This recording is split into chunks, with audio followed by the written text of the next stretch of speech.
What is up, everyone? It is Diecastbuffet here again. Ryan Blaney wins New Hampshire. We'll be talking about the New Hampshire Cup race briefly and give my thoughts on it. It was, it was New Hampshire. Pretty much what you expect, and for better or worse. Ryan Blaney, Team Penske, Joey Logano, Josh Berry.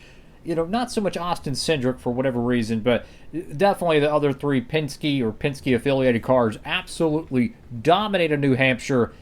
And I'm going to be honest with you, the most exciting thing for me was actually seeing the number 7 car, I think it was the number 7 car, drive around on track without any front fenders, any front bumper, and without a hood. I haven't seen that probably since... Well, it was certainly before they implemented the DVP policy, so I don't know if this was like 2017, 2016, but wow, it took me back into like the Sprint Cup era of NASCAR, seeing like wrecked cars without body panels on the vehicle running around the track. I thought that was like the coolest thing ever. So that was the most exciting thing of the race to me, at least for me. You had some drama with Denny Hamlin and Ty Gibbs. I don't know how that one's going to go. That's going to be a very interesting discussion. We'll see how that happens. If you don't know, Denny Hamlin made contact with Ty Gibbs. Mistake. I don't know all the details to it, but it looked like he made a simple mistake. It happens. But being teammates, and then Ty Gibbs being the grandson of Joe Gibbs Racing, I don't know how that's going to work, but it's going to be interesting.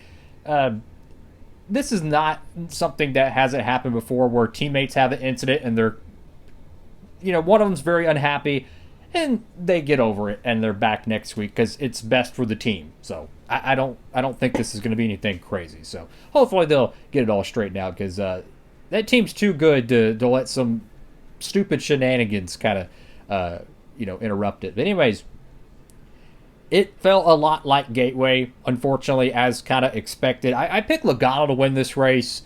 He had a tire test, or Team Penske did apparently, and that was the talk all week, that Team Penske, specifically Logano, was head and shoulders above the field. And naturally, Team Penske dominated. This is why teams used to spend what seemed like a gajillion dollars testing back in like the Gen 4 days, when they would spend an entire day in some random racetrack around the country to get 1/110th of a second for Atlanta, for Texas, wherever they're going. And this is why those tiny little increments, they start adding up when you run a 300 lap race.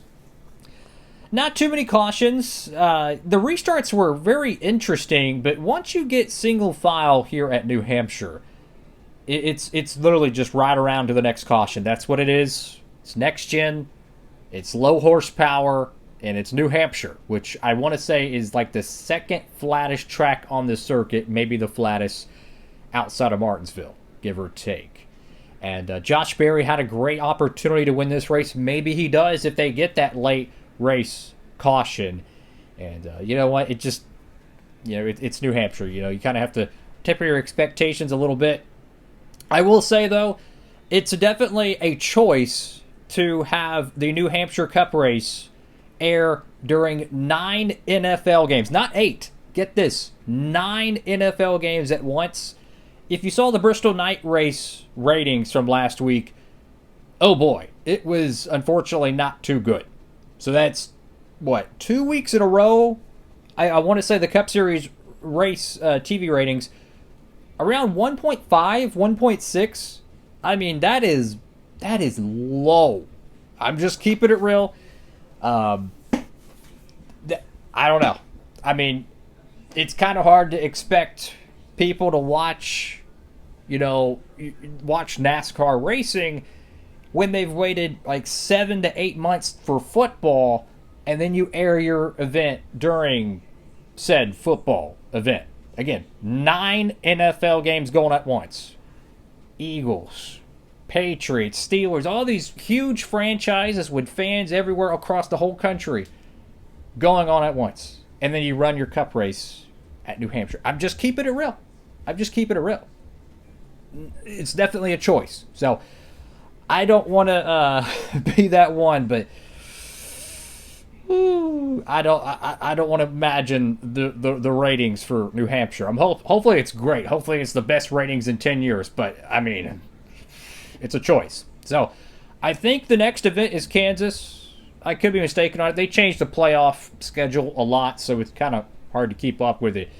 Comment down below what y'all thought. I'm going to keep this video short. Thank y'all for watching the video. I will say, though, all the cars on track had a ton, and I mean a ton of rubber built up around the fender wells. So if you like heavy race wear grime, the Ryan Blaney car being the Menards car, it should have a ton of rubber built up on the sides from this race. So make sure to tap in and pre-order that diecast for you Ryan Blaney fans. Hopefully it has confetti. I don't know if it will. And that's all for now. Make sure to like, comment, and subscribe. If you didn't check out my diecast haul the other day, make sure to tap in. It's like a 20-car diecast haul. It's fantastic. Go ahead and tap in. And yeah, that's all for now, fellas. Appreciate y'all watching. Diecast Buffet signing off.